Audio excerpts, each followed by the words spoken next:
All right. So grateful to have here Dr. Stamatis with us. So thank you for joining us today. Thank you for having me. I appreciate the invitation, and it's always great to see you and also talk about this very important subject. Totally. So important. And the first time that I saw you, you were actually lined up to speak. I was speaking ahead of you at the CSCCA conference.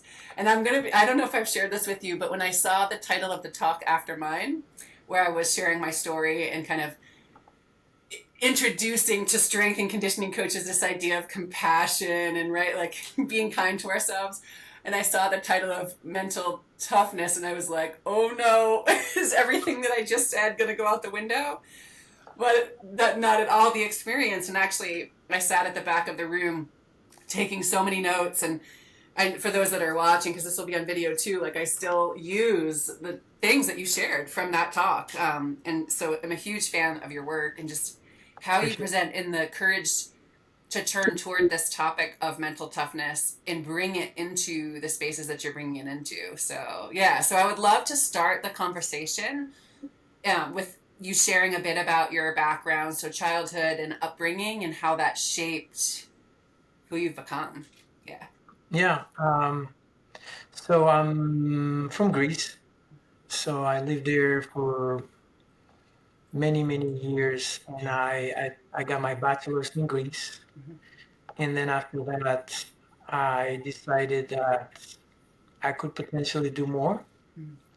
So I had already a gym in Greece, and I was working a sports a supplement company with my brother and everything, but I wanted to try something more. So eventually, I came here and went back to Greece, and came here to study again, and went back to Greece until in 2013 when I came for my third master's, and then my PhD at Baylor, and then I decided to stay and Yeah. see how I can, if I can be successful and evolve in a bigger market. Yeah. So say, do you still have family in Greece? Yeah, all my family's in All Greece. your family. So you're the one, you stayed and your brother's still over there. Yeah. Yes. So, well, tell me about sport. Like, what role did sport play growing up? Was it a big part of your life, your family? Yeah, absolutely. My family, no. No. My family is not into sports. I started it. Of course, where I'm from, we all play football or soccer, Yeah. and then basketball and whatnot. I did track for a long period of Yeah. time. So for me, it was a part of growing up, and then I turned into fitness and bodybuilding. So I got into nutrition a lot Yeah. and lifting weights, which that got me into strength and conditioning coaching later on in my life.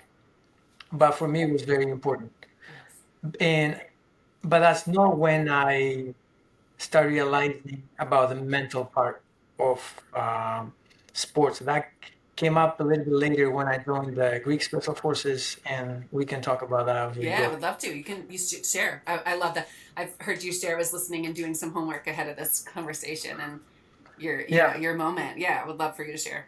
So the uh, Greek males have to go to the military. Mm-hmm. If you want to go to special forces, you need to choose that because you sign. It's kind of dangerous, I Mm-hmm. guess. So I try to spend my time in the most efficient way. So I thought I'll go to special forces. I'll learn something. I'll be challenged. I'll be great.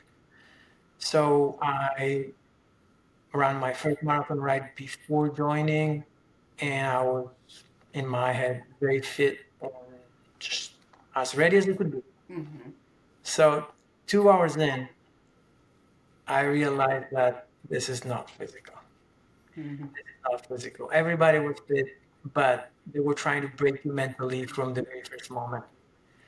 So that's where I got the idea. I'm like, yeah, it makes sense. That used to be part of my short sport career as an adolescent, but now I get it more, and Mm-hmm. that's how I start. I didn't know what called mental toughness or anything, or however you want to call it. Yeah.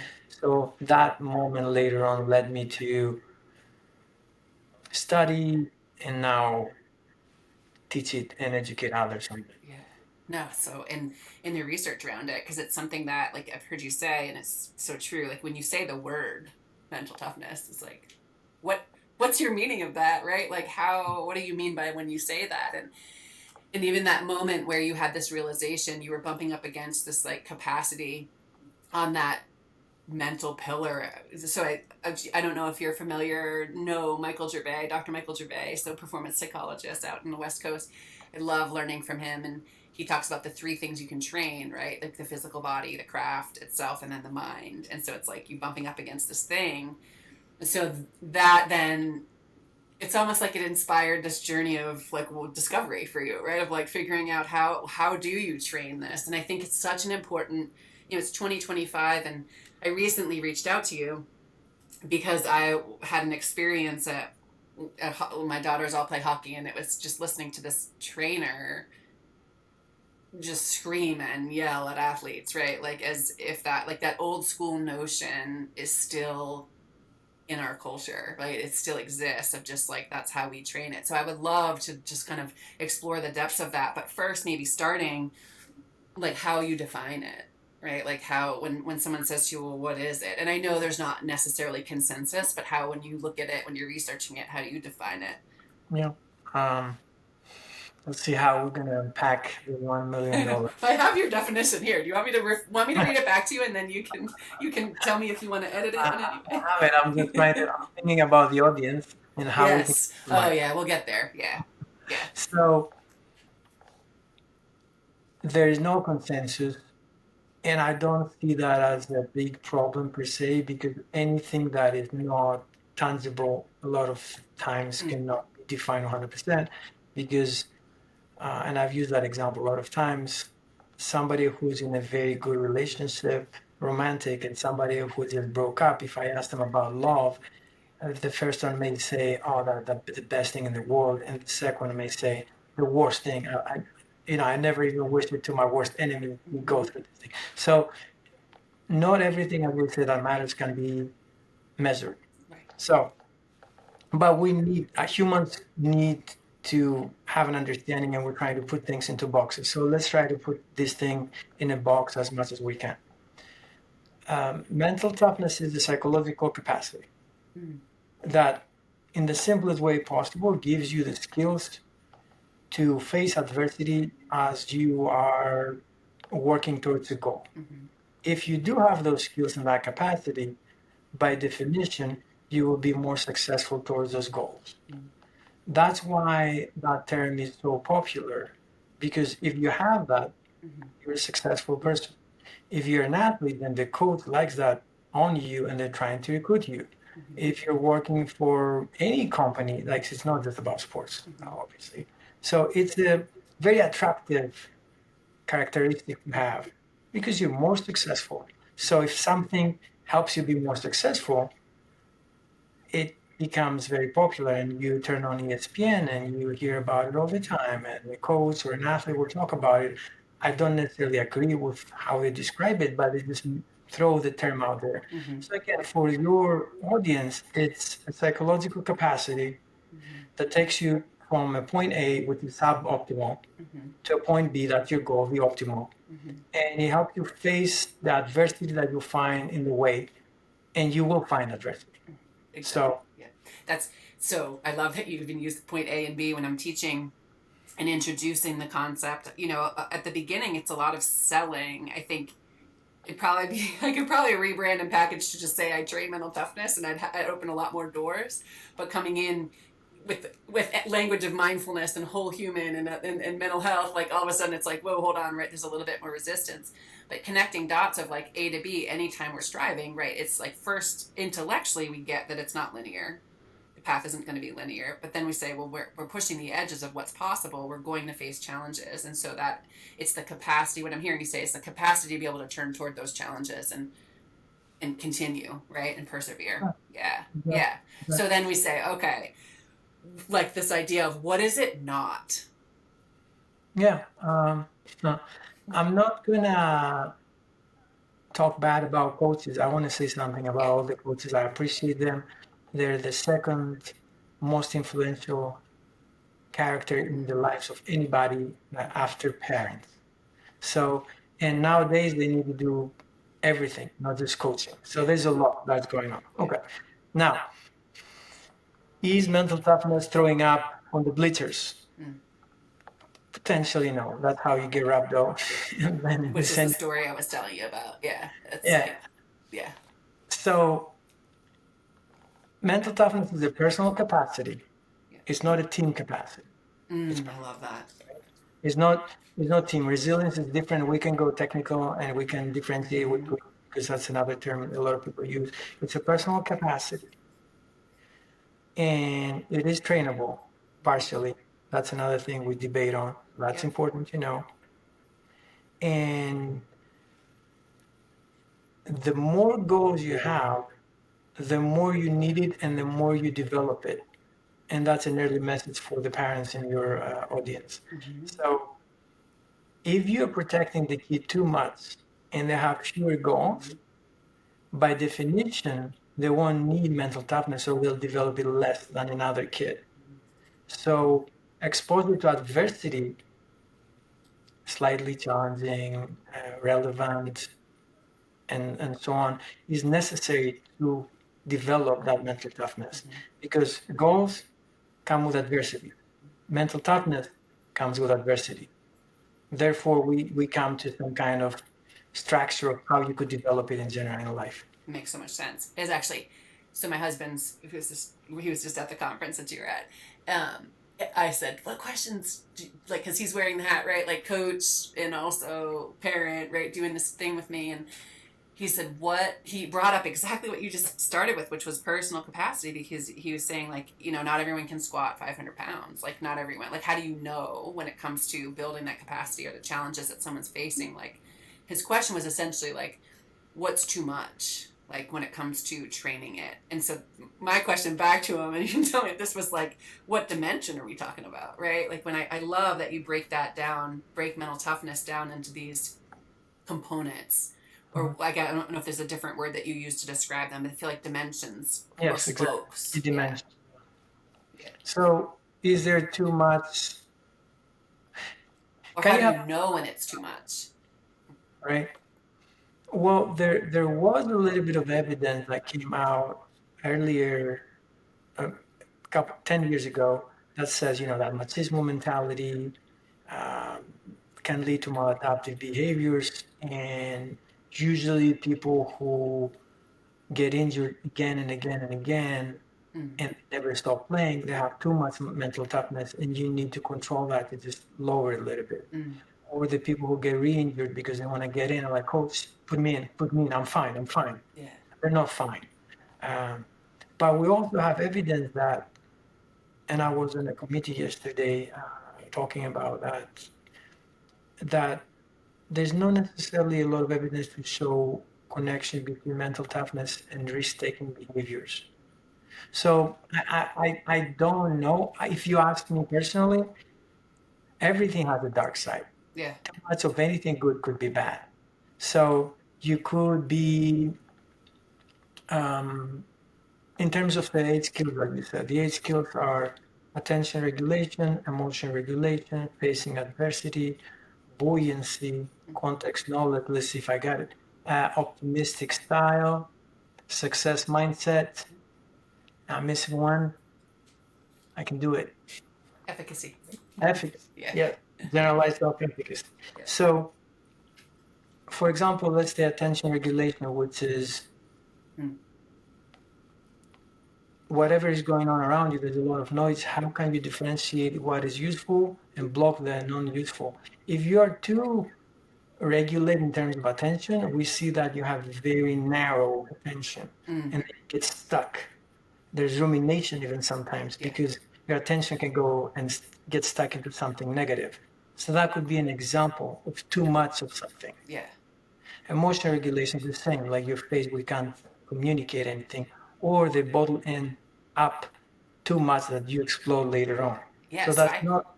I hear, so I'm so curious.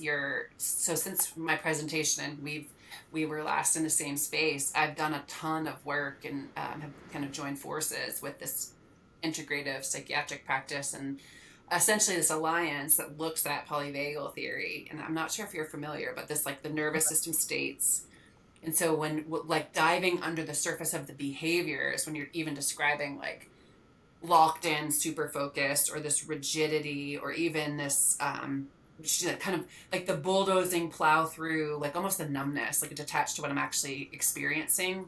That's not like the numbness. That's not emotional regulation, right? That's just like kind of bulldozing through. So I'm just curious, have you explored the connection with the like with nervous system states and those different dimensions? Yeah, I don't even know where I'm going with this question other than like what's the what can we nerd out and learn about today? Yeah, connecting these I, worlds. I personally have not, and there are many ways to do research in psychology. Other Yeah, people, can do sports neuroscience and try to figure out things through the brain waves or the nervous yeah, system or whatnot. yeah, I'm doing more behavioral yeah, um, work and trying to explain to people how they are in a way irrational. So you say you want this, but you do this. mm, And how we can kind of, one of the things we do, create some congruency between your goals and your behavior. yeah, So we're working a lot on the behavioral, I'm working a lot on the behavioral aspect. yes, and being able to. So when that like when I think of that old school. When I think of mental toughness and old school, well, I'll make it personal, like how I was trained, right? Like how like my coach was, he was a bodybuilder actually. He was not a swimmer. Swimming was my sport, and it was like just go harder. Like there's no space for this. Like there's no like just keep trying harder. Kind of puff the chest out. Like and I say that I also honor coaches. Like I work with coaches. I'm married to a coach, and I know my coach. He was doing the best that he could with the tools that he had. We just didn't know. He was doing the best with what he had at the time, and also how he was taught. Right, like what his experience was as an athlete. And so that idea of that kind of like bulldozing through, and there's even, and I don't, like I'm not in any way trying to make this space one that becomes like divisive. I want this podcast, this community, this space to be one that pulls people in. Mhm. And there is certain like threads where I know the athletes that I work with, young people follow, or a certain accounts online that like advocate for this, just like suck it up and plow through with no what you with those dials of like attentional regulation and emotional regulation and all that. Can you speak to like the behavior of like plowing through, bulldozing? Is there ever a time or place for that? Or is it, yeah, so like how does that fit into that kind of old school model where you don't feel, you shove it down, plow through, fit into Yeah, this model with the different dimensions? yeah, that's a good question. So I'll start with this statement. A lot of the athletes I go to a team or a new team and they'll ask me, what's your goal for this team? And I'll use something similar to what you said, but then I'll explain a little more. Mm-hmm. I tell them, I want you, whether you come for practice or for a game, to just when you get on the field, I was talking to field hockey players, I want you to be ready to achieve your goals no matter what. And the more walls they put between you, where you are now, point A and point B, the Mm-hmm. more you go through them. It doesn't matter if we win or lose. I don't want the other teams to want to play against you. That's the mindset I want you to have. You go out there and you do the best you have every day. And I am towards that mentality that you have to go through the adversity. Mm-hmm. But I'm not, and I have nothing against David Goggins or anybody like that. I'm not the person that will just tell you that and try to motivate you without giving you the tools. Yeah. So, yeah, it's great to go and swim out in the ocean, but let's start learning how to swim in a pool first. Make sure you're ready, and then we'll take you out there. Yeah. So there are a lot of motivational people on social media. That's great, Yeah. but a lot of times it doesn't come with the skills Yes. Or or the, how to do it. Yeah, yeah. you can go out for a run after watching David Goggins saying all his motivational stuff, for example, but they don't provide skills to just do it on your own to have that self regulation. So I want them to be at that state and be fearless and not go with the flow, create the flow when they play the game, so that the other team does not want to play against us. But there's a process, there's evidence-based process, giving them the tools, make sure they have the skills, and go into the field and apply those skills again and refine them and again and refine them and again until we reach that state.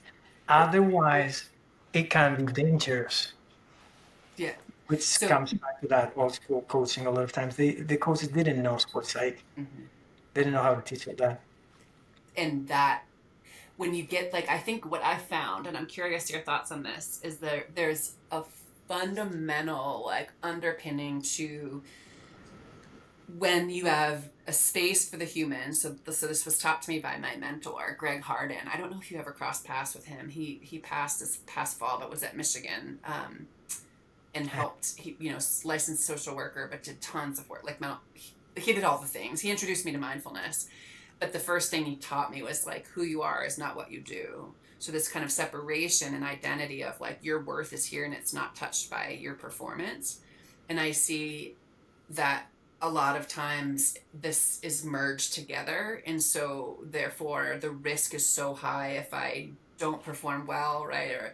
And then this breeds this like inner critic part that just is so abusive internally to the athlete as they're striving. And so the separation of who are you, you're worthy, period, and then this performance piece, it's almost like permission to take more risks, to permission to attack those walls and go after those things with that energy that when you talk, I hear like predator mindset, just as like go get it. Like I'm not going to shy away from it. I'm going to go toward the challenge.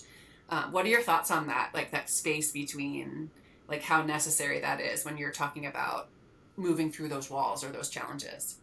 Yeah. Again, what we're teaching them, we use sports as an example because they're very passionate about it. Mm-hmm. But at least the way I do it and we do it here is we see holistically. Yeah. So we care about how they do as students, either have social life, either have how they sleep, their diet, their work consumption, everything goes in. Mm-hmm. So even when we say that we want to happen on the field, we would like them to do the same when they go in the classroom. They want to just live life to the fullest of their capacity. And I was talking with a field hockey player before this, and we were talking about the optimistic style and the three P's and the explanatory style.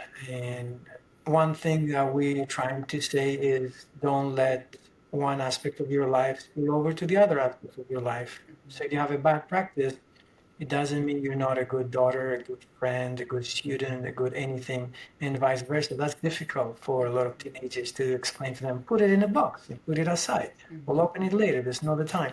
But for a lot of them, what they do is their life, and it's hard to differentiate what's your real core identity and what's your identity maybe for 4 years. So it's hard. Totally. And it's also like the way the world sees you is what you do. Your stats are what you do. You're recruited on what you like. Yeah, absolutely. And then this, I think it's also like such a cool opportunity though I love working with college age young people because it's like that's the process of becoming. Like they get to discover, right? Like who am I in all these spaces? Yeah. So when you're thinking of in terms of like bringing it to parents, when it comes to our role, right? Like what is our role in helping to train mental toughness? Because I'm hearing you say, is that not only like it helps, it's a predictor or correlated or to success in some ways. Mhm. What's the appropriate language there? If you want to be safest, you'll say connected, but I could also say predicts based on our data for sure. And we don't see just in sports, also in education. Yeah. So educational KPIs that they may have or whatnot. Yeah. Parents, yeah. It I work with academies and here locally, so we understand that the parent is a bigger part of the equation and they have to be involved and included. There is a lot in terms of parenting and sports, right? There are Yeah. good and bad things. there are many books that we can talk about if somebody wants to read and see what they should do or what they shouldn't. But in terms of mental toughness, I think that is, I'll give you an example. I got a phone call from Cambridge University, UK, and there's somebody who is trying to create a new school in Greece, and they want to incorporate mental toughness in their educational system. Mm-hmm. And I thought that was brilliant, and I'll explain why. I figured this out later on in my life. How did I figure that out at an age of 5, 6? Mm-hmm. I don't even know. Like, if we teach kids how to have that mindset, I don't know who can stop them. Definitely not themselves, and definitely nobody else, because the enemy is outside but also inside. Mm-hmm. So I think that parents have a very difficult job, and we thank them for all the great work they do to prepare the new citizens of the world. If they could be a little bit more aware of what it is and how to develop it in their kids, I think it would benefit all of us for generations to come. Yeah, absolutely. I'm so with you. And it's this proactive piece. Like that's it. Like that being able to stretch it back and teach. It's why I do what I do. Is like going back. If like I had known what I've learned now, right, to be able to pay it forward. So maybe we take like just touch on each one of the pieces, because sometimes I forget that my head is in the space. And so like when I say self-efficacy and Bandura, like as I was a teacher first, so I'm familiar with that. I read his book and am familiar with that concept, but many might not be, and that's okay. So speaking to just kind of maybe each of the prongs, do you still use the mental toughness index as a metric? Yeah, I love that. So that I'll make sure to include in the call notes and show notes resources and access in articles, and so that people can learn more. But this idea that while there's not consensus, this idea of like, oh, like there's a way that we can build these skills. So like, how do we do that? It's like these individual components. So if we could just spend time touching on each one. So maybe starting with generalized self-efficacy. Like, what does that mean for a parent, right? Like, what is that concept? Absolutely. One side note: there's no we don't agree on a specific definition, but we do agree that it is a capacity that helps you face adversity in pursuit of goals. Okay. That's something we all agree upon. Now, the conceptualization, and I'm not going to go into details if it's unidimensional, multidimensional. Nobody. Okay. Nobody cares that So much. there's agreement on what it is, but like then maybe even how you train it or how you cultivate it or what it's made of is where there's a little bit of disagreement. So in general, there are not a lot of programs that. First, let's go back. So mental toughness as a term is not too old, maybe 30 years. Okay. So in the beginning, when something is new, people are trying to define it. So most of the research, what is it? How can we see it? Yeah. What are the characteristics of a mentally tough person? What is not? So we wasted. We invested a lot of time to define it and conceptualize it. Yeah. And then it was like, okay, can it be developed? So we fought a little bit over that. And right now we say that is state-like, which means in English that some components could be developed. Yeah. Like, and some of it you are born with, it's innate. Yeah. And then now after we moved that, we were like, okay, if it can be developed, yeah, how? So I do a lot of application because I care about this kind of stuff, and because I work with coaches and I was a coach, and our coach was like, just tell me what to do. Exactly. Exactly. That's it. I just need one sentence. And I'm like, well, wait, let me explain a couple of things first. So we apply a lot here, what we're doing. So there's that. Now, for people to understand something before we even start, and that's very important. A mentally tough person, that's very important, and some people, it will be a hard pill to swallow for some. A mentally tough person is not defined by their goals. If they're successful with their goals, follow me for a second. Mm-hmm. Not even if they actually practice the behavior that they said they will take them to their goals. Mm-hmm. A mentally tough person is defined by their mindset. Yeah. What does that mean? There are three pillars that come before those 8 skills. Purposefulness, which means you have direction, you know what you're doing, and energy towards those goals. That's the purposefulness. Mm-hmm. Efficiency, which is what I explained before, the congruency between the behaviors and your goals. Yeah. Side note, a lot of times I hear people, I want to be a Big Ten or NACC champion. And I laugh because I'm like, do you understand what it takes to be an Olympian? Mm-hmm. Right? Are you sure? So we're either gonna I take that down gotta. a little bit or that up a little bit or Or both. I literally, this is so affirming, and maybe it's not I'll because it's a sport parent podcast. I just had this conversation with one of my girls who has a goal that's really elite, and what I was sharing was I didn't have the word efficiency, but now I can tell her there's a name for what I was talking about. Yeah. I know this from my own lived experience and just watching others of like I call it alignment.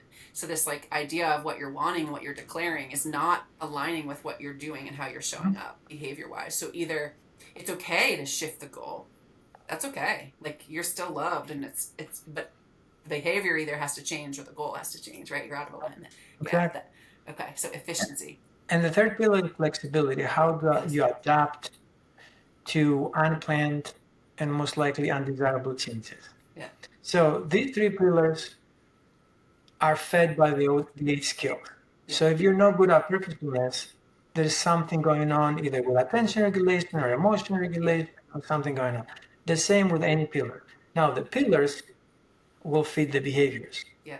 The behaviors will lead to the goal. Absolutely. Yeah. Now, because the goal is not controlled 100% by you or me, I can't define your life's happiness on winning the game Mm-hmm. or passing the exam. Mm-hmm. What you can do is have the mindset and give the best you can do, give the best you can give on the things you can control. Absolutely. So, one thing I will tell the parents is never be goal oriented, be behavior and even better mindset oriented. Yeah. So, sometimes you lose and you feel good. You'll sleep like a baby at night because you did the best you can do. Yeah. Right? So that's why we try to teach our athletes and our coaches and our parents. Yeah. The goal is rarely, very rarely dependent on you 100%. The other team will play, they are reps, it's raining, you're playing at home or you're not playing at home, whatever going on. You have two athletes injured, who knows? Yeah. Did you do your best? Did you have the mindset? Were you purposeful, flexible, and efficient? Mm-hmm. If you were, go home. Yeah. Whether we won or lost, you know? That's so I one totally, and I also see. I'm just so with you, and I'm nodding along because it's like that. Yes, that is the unhooking, and in my work with young people, it's helping them to become process oriented. And one thing that like from Greg was control the controllables was this like major filter through life. What can I control? What can I not?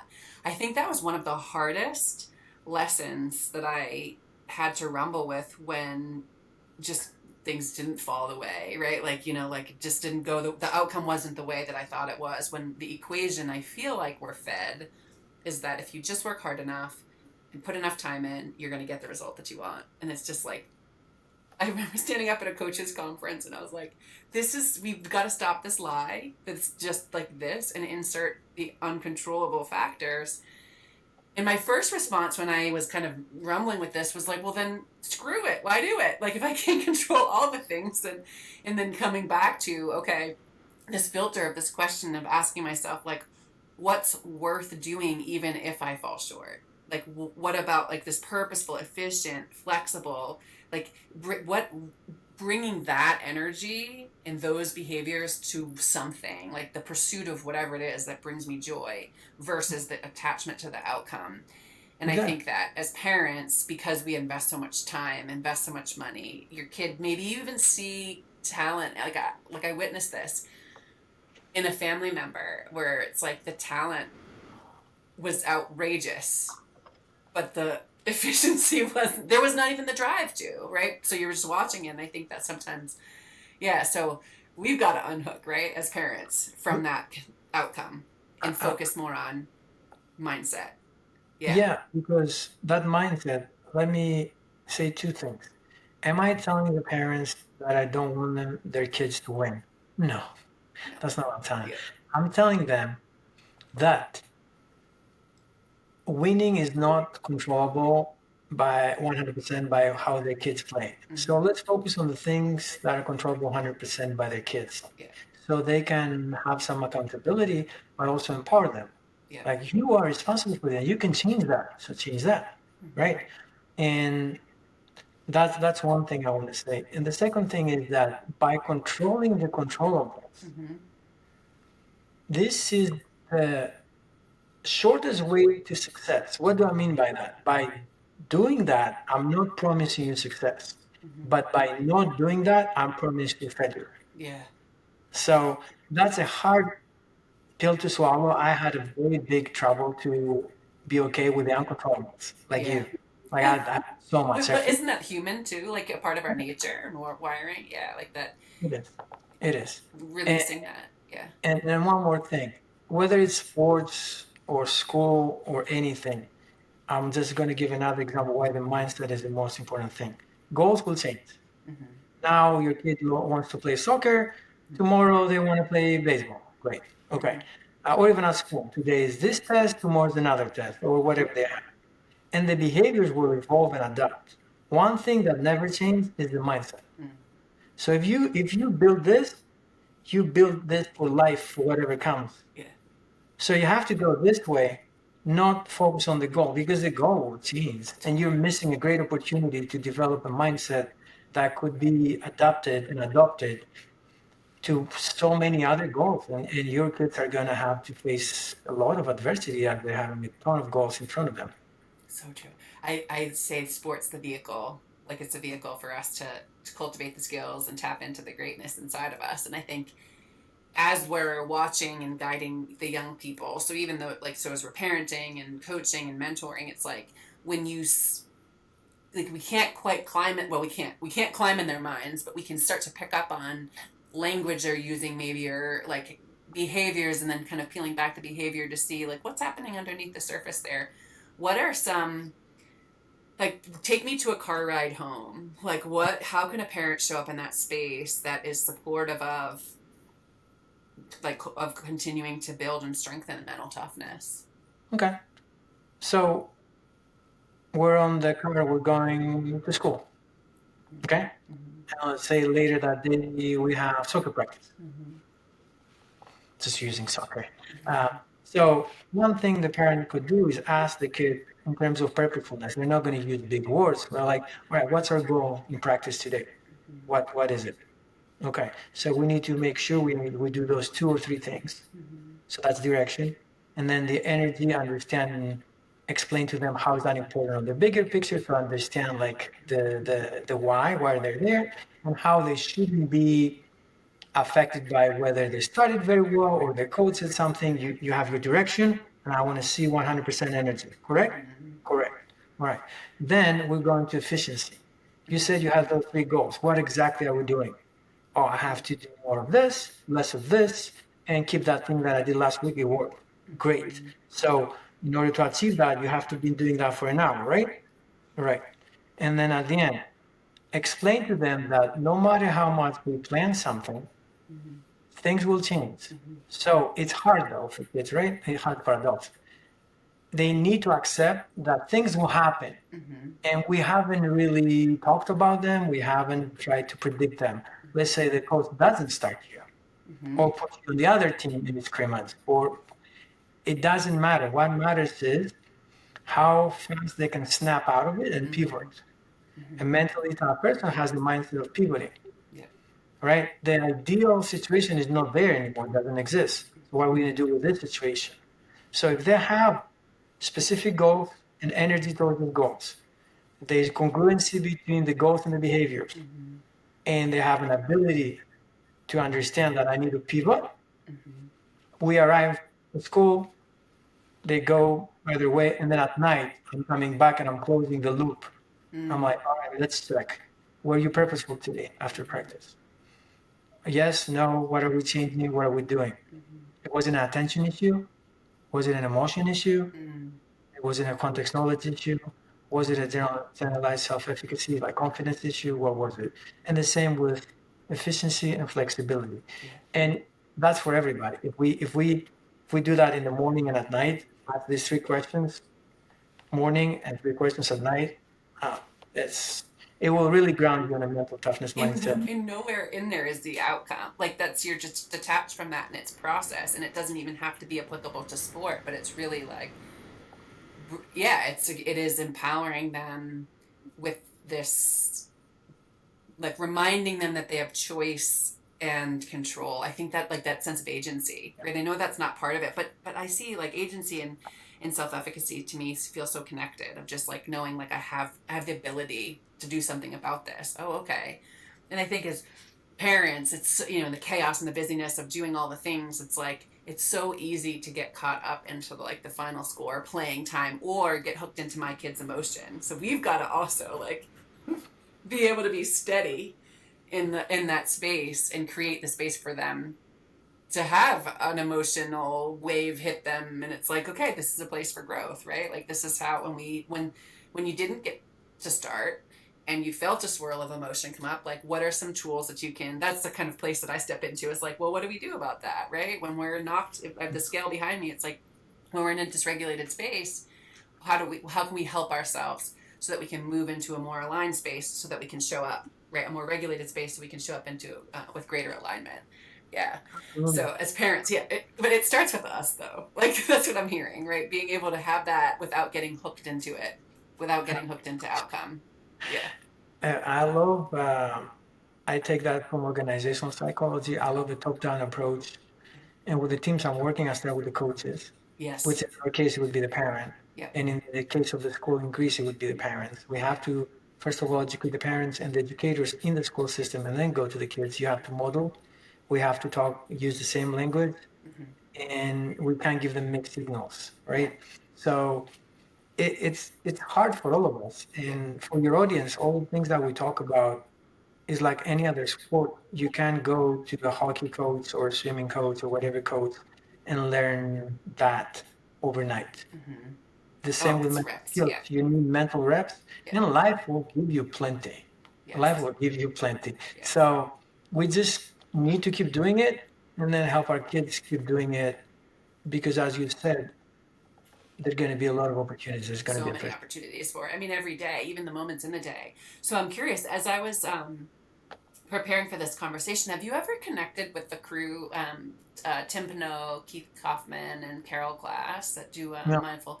Oh, I would love to connect y'all. So they came up with the protocol, so mindful sport performance enhancement. Have you heard of that? Mm-hmm. So, and I, took their instructor training and I infused that, and they're, so the two like knobs that they were working on directly with that protocol is attention regulation and emotional regulation, right? Like big time. So those are the two pieces that they saw great results with. What are other, so the practice of mindfulness, right? Like infusing, what are other ways or practices that, whether it's at home, even, so let's say as a parent, I want to improve my mental toughness so that I can model it and be that for my child, to show them this is what this looks like. Some practices and skills that we can do to start to cultivate and build those underneath dimensions. Yeah. I just want to say, in terms of mindfulness, we have published a paper and we're about to publish another one. The first one was just NCAA athletes, the second one is NCAA and AIA, where we saw the common ground between mental toughness and self-compassion was mindfulness. So that is, I agree with you. There's common space over there, and mindfulness could be the common space because it can help you understand when to use more of mental toughness and when to switch to more self-compassion. So do you see them in opposing ways, like on different sides, mental toughness and self-compassion? I don't necessarily see them opposing. I see them supplementary in a way. There is, I can't remember the authors right now. They call it the zipper effect from Canada. They investigated that first, and then we went into second. So maybe what we're saying is the timing. So you need to be mentally tough before practice. You need to be mentally tough during practice, but then after practice, maybe you need to be more self-compassionate. Yeah. Does Yeah. that make sense? Well, And and mine the can help you with that. Just switch hats. totally. Or when, and I say like push phases, right? Yeah. Like that idea. So just using different language, but that idea of like let's go, like where feelings, where what we're feeling, like the feelings aren't facts. Like it doesn't matter when you get in a pool for warm up and you're at nationals or Olympic trials. Like it doesn't actually matter how you feel. Like the goal, like you got to execute tempo and like you take the information in, but you can't let it drive, right? So you can be Mhm. aware of it in that way. That's where too the work of emotional agility of having. So I think mindfulness, the at that kind of foundation level, helps create that space so that you're able to exactly what you're saying do the shifting of like how do I behavior wise like what am I leaning on, what's my next best step. Yeah. Yeah, it places you above the situation so you can see it and then pick. Yeah. It's like speaking two languages and then you go from English to Greek and then Yeah. back to English. You understand where to do that. So now I need to be like this and now I need to be like that. Yeah. And it's okay to be both Yeah. at different times in a way. And doesn't take away from one or the other. I just use my tools in the most efficient way. Yes, and honoring underneath it all the human. And one thing we didn't bring up yet that I've heard you talk about is the connection between mental toughness and mental well-being Yeah. and mental health. Yeah, can you So speak to that? yes, absolutely. And then I'm not trying to forget your question about practical. I'll go back to I that. might have forgotten though because I just yeah, so thanks. In general, people do not necessarily understand the difference between mental health and mental performance. Mm-hmm. Okay. So a lot of times when we say that we work on mental performance, like, oh, anxiety, depression, I'm like, no, that's not what Oh, that's. interesting. You get that? Yeah, yeah. I'm so Our coaches curious. don't even know that. Don't, I'm not talking about people like collegiate Yeah. D1, you know. So we try to differentiate what each one of us does, Mm-hmm. how we can overlap and help each other, but how different it is. Mm-hmm. So to give you an example, so we know that mental toughness is positively related with mental health outcomes. Mm-hmm. For example, less abuse of substances, better sleep, better pain coping, not just the performance part. So seeing the person in a more holistic way, getting more discipline with their rehab regimen or diet Mm-hmm. or hydration protocols or whatever they have. So it has sleep. That's a big one. Mm-hmm. That's a mental health outcome. Or um, I forgot my train of thought, but it doesn't matter. Mm-hmm. So we, whether we like it or not, we have a positive effect on mental health outcomes. Mm-hmm. And mental health, whether they like it or not, they can have a positive effect on the mental performance side. So again, because mental toughness is not just about sports and it's a life skill, Mm-hmm. it helps you with any aspect. So it will have some mental well-being outcome, which could be better satisfaction about life. We know that. Mm-hmm. If we talk about any of the eight skills, let's take optimistic style. We know that optimists Mm-hmm. have higher motivation, higher success, but in terms of what you ask, they have higher global happiness. Mm-hmm. And global happiness means you're just happy about life, everything. You lead a happier life. So maybe I'm not necessarily doing that when I'm working on an athlete. We're just focusing on Sunday, you know. But through all this, they are happy. Yeah. And it goes back to our conversation before because they're not attached to a goal or a save or something like that. Mm-hmm. They're attached to the controllables. And It that's empowers them. empowering. Yeah, and they're yeah, yes, absolutely. I see this as would you do you think it's fair to say like that the so mental toughness is this ability to navigate their inner world so that they're not being hijacked by an emotion or an uncontrollable, but there's like this inner command of self and how they Absolutely. in that of how they show up with the behaviors, which allows them. So if I'm not getting hooked in this direction or hijacked, I'm able to keep showing up in a way that's in alignment with my goals. Would you like is that a Absolutely. fair? It is fair. It Well, is goals at personal. it. Yeah, yeah. I'm like, It is personal and it is a mindset. Therefore, it's about you and how you see the world and what you do internally and then express it externally, obviously. Yeah. So it is that capacity. And if you want to take it one by one Mm-hmm. and give you some specific skills for people to do it, or even parents to think about their kids, let's start with facing adversity. Mm-hmm. The biggest probably thing that comes out when we teach that is for people to understand that adversity, relevant adversity, Mm-hmm. is uncomfortable. Uncomfortable doesn't mean bad. Yeah. Once you flip the switch and understand that adversity, which is uncomfortable, also means that's where you grow, Right. that changes the game. Because if you is not uncomfortable, Mm-hmm. you're not growing. So if you can squat 100 pounds and we put 100, okay, easy for you. If we put on 10, now, right, I'm not talking about 500. Yeah, that's why Right. it's slightly challenging and relevant, right? So if we understand that whenever something is uncomfortable, if we flip it, oh, what is this trying to teach me? Yeah, the Oh, what a opportunity. great opportunity. And I have all the coaches who say that all the time. They say this sometimes they see me like so many great opportunities today, so many, right? It's so good that so that and that's so interesting because like personally I get lit up. Like I think my brain has so many examples of, and I'm not saying that I embrace discomfort and it's like all in all parts of my life. Like I still want to run away from it at times.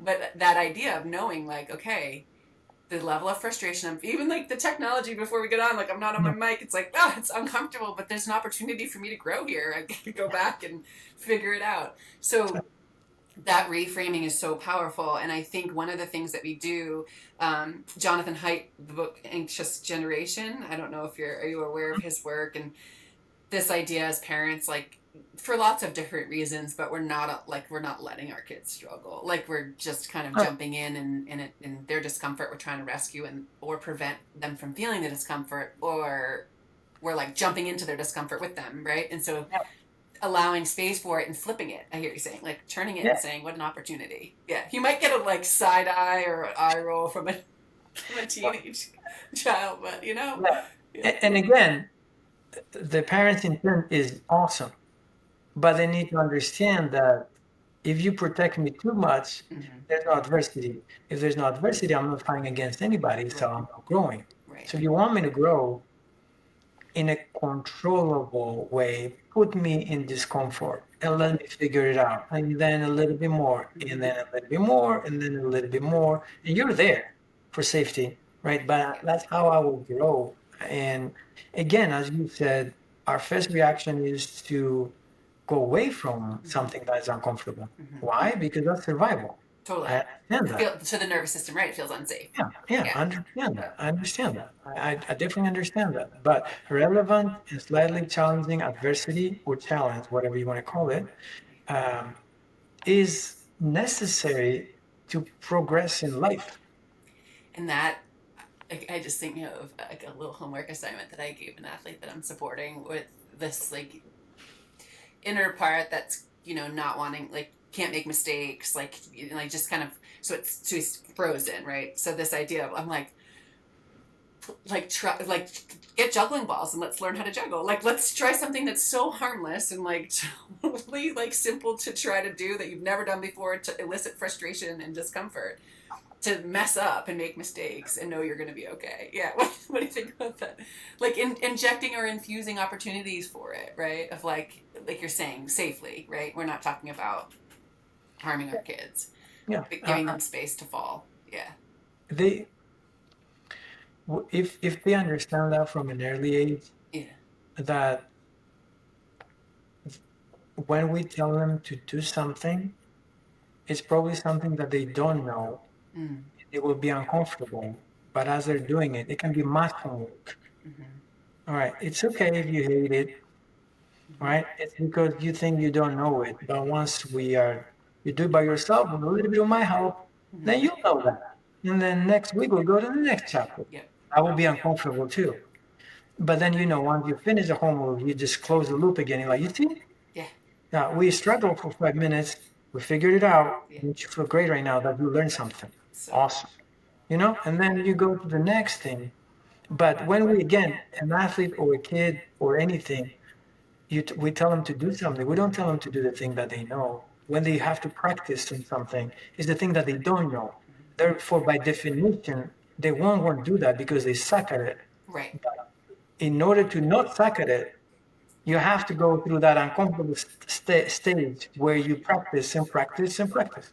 That's just like the visual of like when you said point A to point B and like knocking out the walls of like whatever it is that you got to do. Like that's Yeah. those are those moments. Absolutely. Yeah, I can like feel it.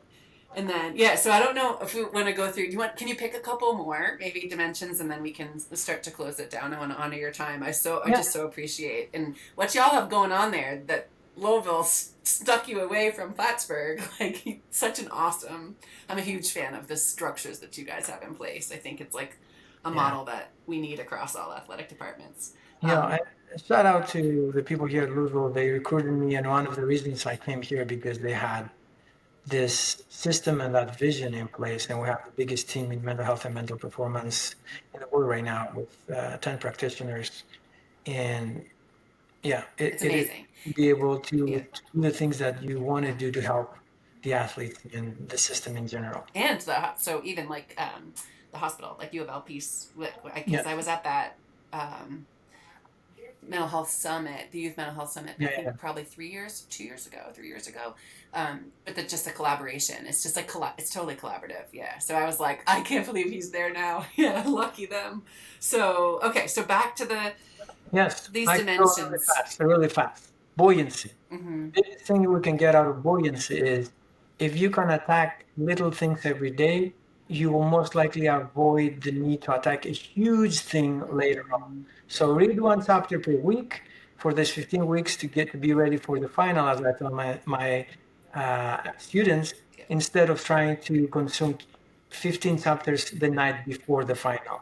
You will probably do better, you will retain more information, and you will be less stressed. So win on all things. So buoyancy is about proactiveness, Yeah. the little things that can become big things. Avoid that.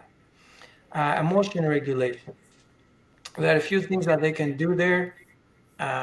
Where will we start?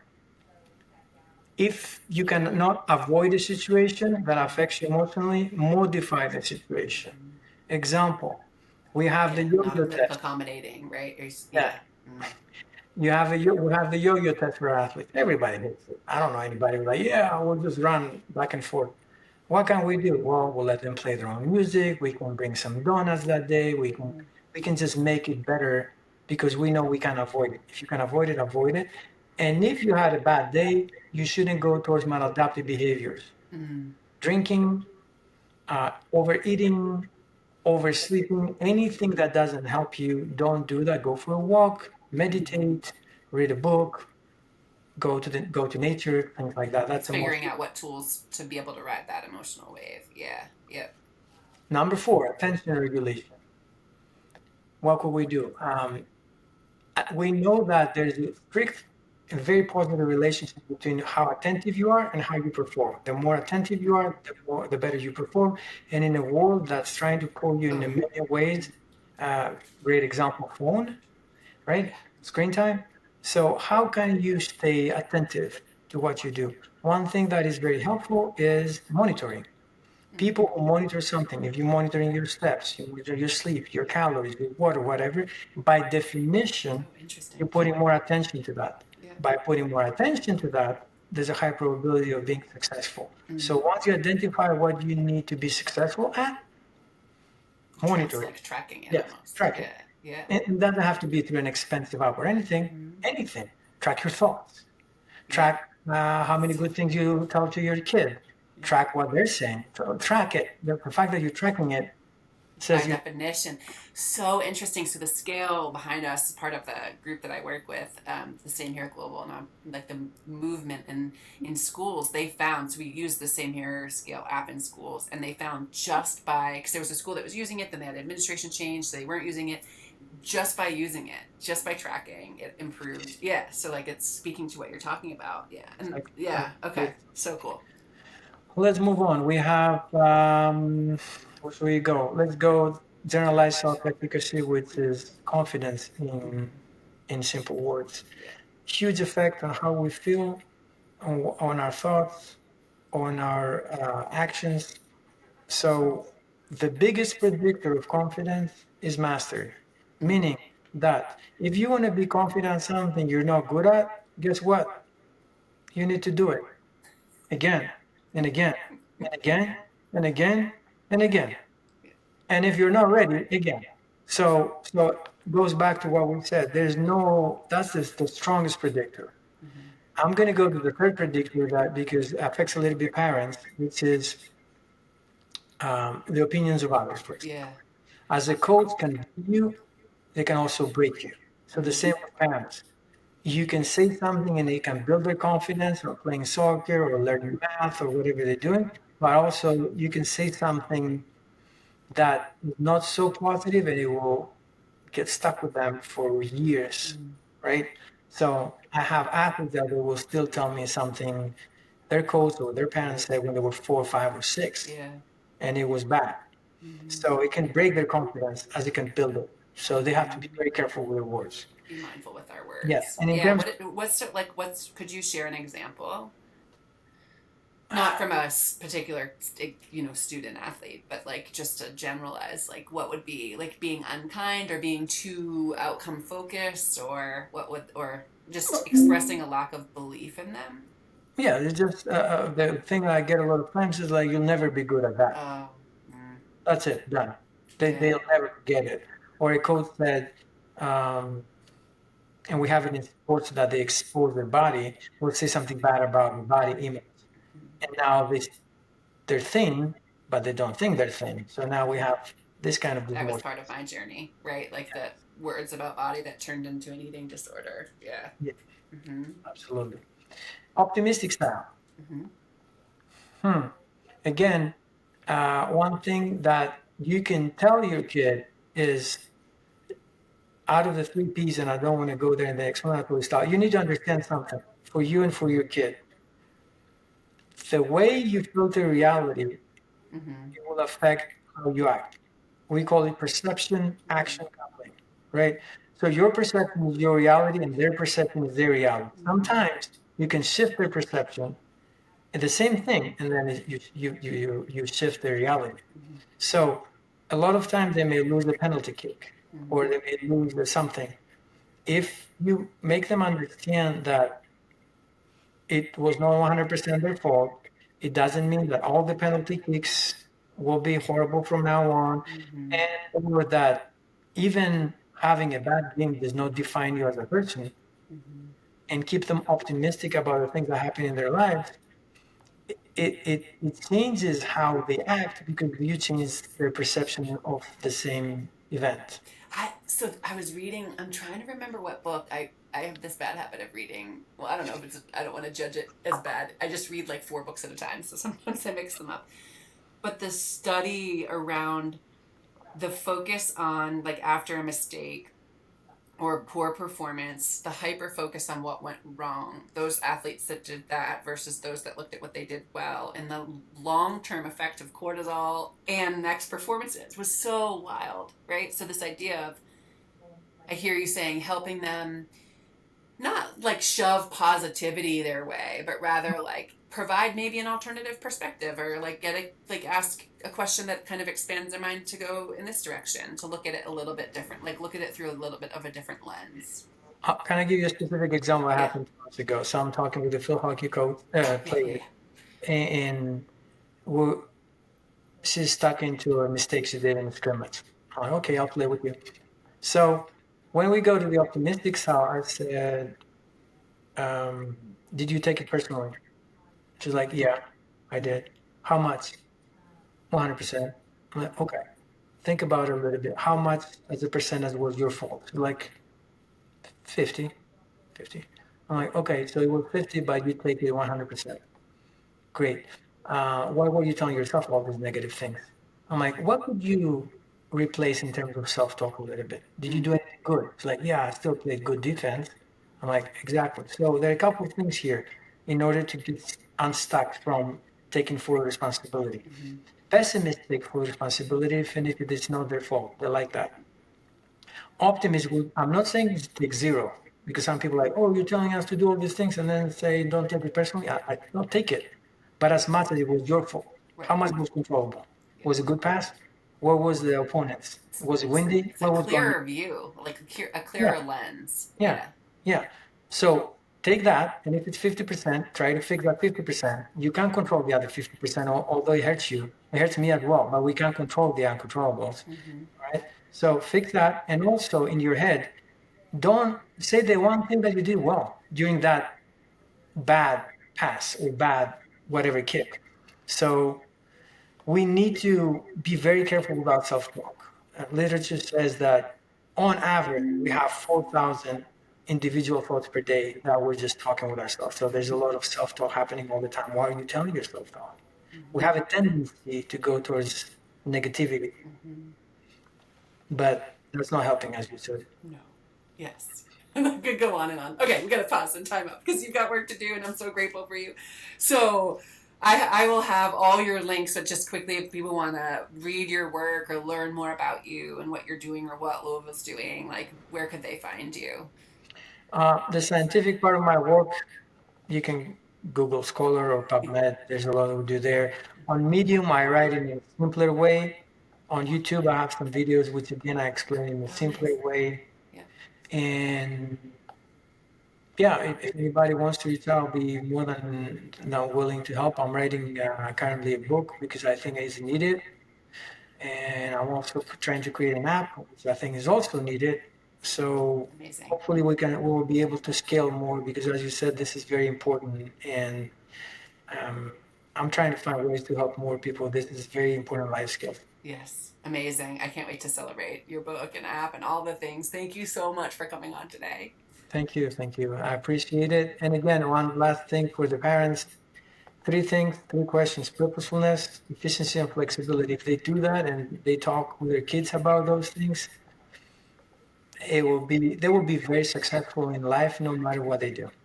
And again, success is not determined by winning or losing. Success is determined by did you do your best? Mm-hmm.